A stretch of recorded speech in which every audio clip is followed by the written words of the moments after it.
Hi everyone, welcome back to another mini blog.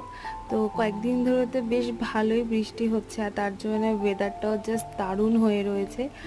তো আমি আমার ডিটক্স ওয়াটারটাকে নিয়ে চলে গেছিলাম উপরে। তো বারান্দায় দাঁড়িয়ে দাঁড়িয়ে আমি আমার ডিটক্স ওয়াটারটাই খাচ্ছিলাম। দেন তো আমাদের ঘরে কাজ হচ্ছে, তো আমি তো ভীষণই এক্সাইটেড এই রুমটাকে ডেকোরেট করার জন্যে। তো ছাদে গিয়ে দেখলাম বেশ মেঘ হয়ে এসছে।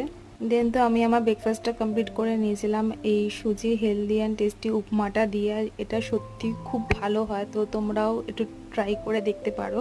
আর এর মধ্যে হঠাৎ করে আবার অন্ধকার হয়ে এসে বৃষ্টি হবে, আর এই সুযোগ তো আমি আর রিশু কোনো মতেই ছাড়তে পারি না। তো আমি আর রিশু চলে এসেছি ছাদে ভেজার জন্যে।